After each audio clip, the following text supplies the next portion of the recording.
Señoritas, jóvenes estudiantes, ¿cómo están? Hoy vamos a desarrollar un tema importante, ¿cuál es el origen de los Estados americanos?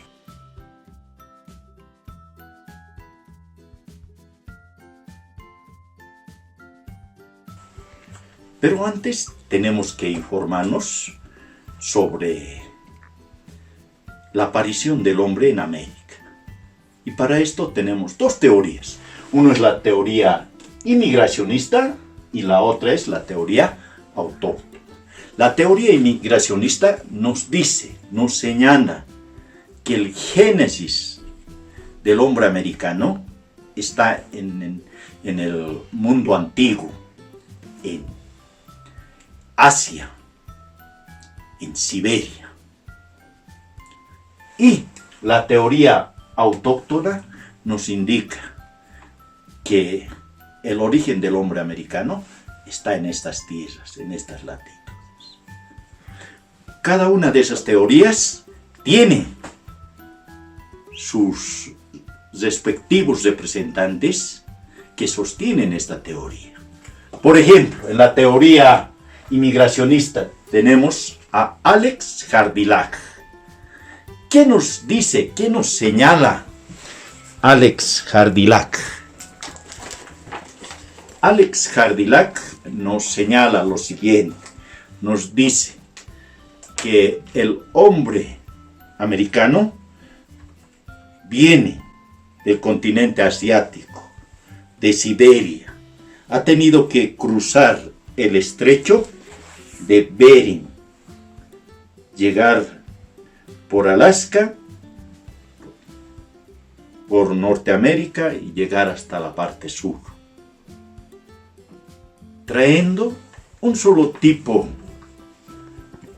racial, la mongólica, una sola cultura, la neolítica. Y esto es corroborado con los siguientes aspectos físicos del hombre.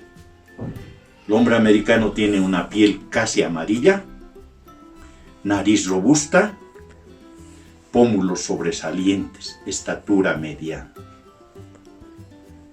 Esta teoría de Alex Hardilac es la que ha sido aceptada científicamente.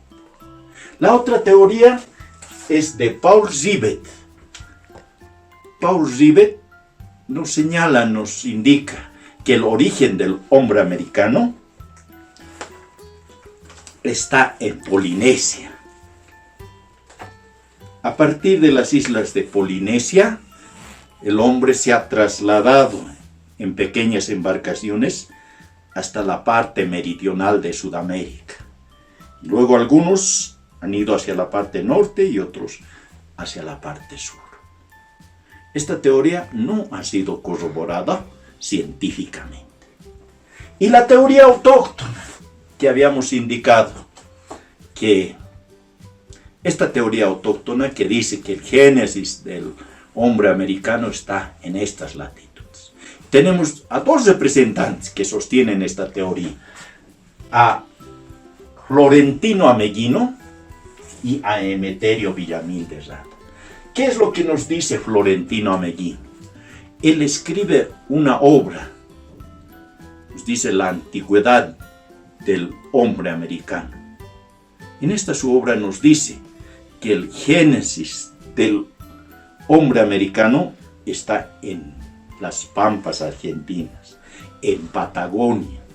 De ahí se ha inmigrado a otros continentes. Esta teoría tampoco ha sido aceptada por los científicos. La teoría de Emeterio Villamil de Rada es un boliviano que en su obra La lengua de Adán nos indica que el hombre americano tiene su origen en el departamento de La Paz, en la provincia Larecaja, concretamente en Sorata.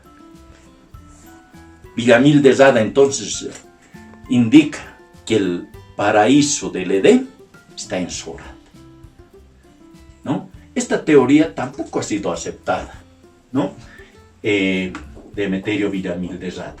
Pero lo que sí tenemos que indicar es lo siguiente. Antes de la llegada de los europeos, América estaba poblado por diferentes grupos étnicos, algunos con una cultura superior y otros con una cultura inferior.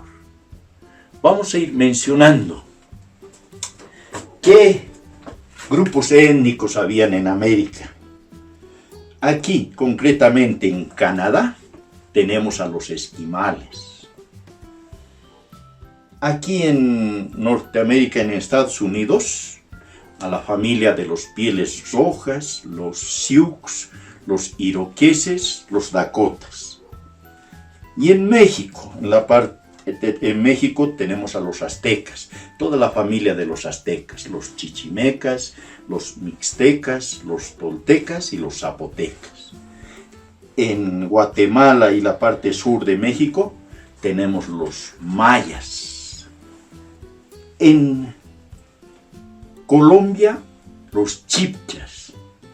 En Ecuador, los caras o cañiris.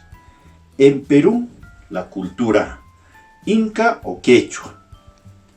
En Chile, los mapuches o araucanos. En Argentina, los changos o diaguitas.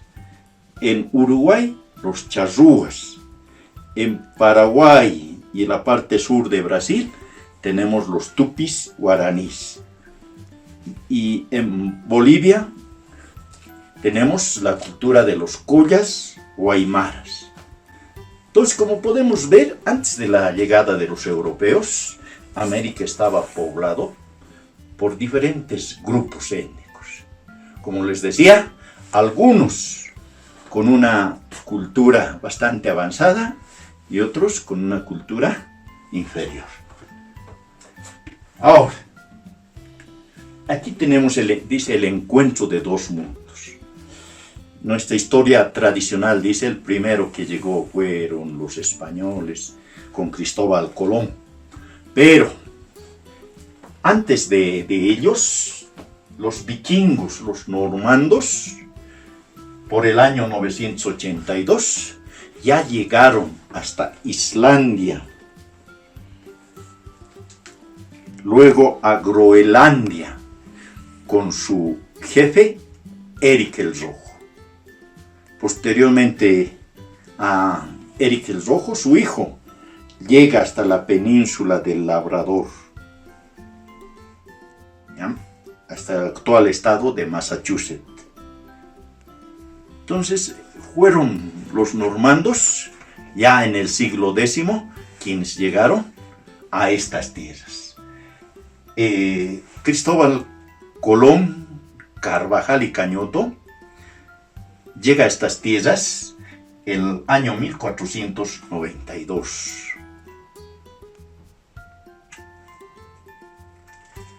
Una vez que llega Cristóbal Colón a estas tierras, se va a apoderarse de la mayor parte de las tierras, con una colonización que va a durar más de 300 años. 3 siglos. ¿Cómo va a ser la organización política administrativa de las colonias? Primero, los reyes de España pusieron como autoridades máximas a los adelantados. Esos eran las autoridades que tenían preponderancia sobre todas las colonias. Pero luego de eso, las autoridades españolas nombraron virreyes. Los virreyes nombrados no podían casarse, no podían tener sus propiedades, eran directos representantes del rey. Ellos anunciaban sus órdenes mediante bandos, que sus súbditos lo hacían a viva voz. ¿Qué virreinatos se van?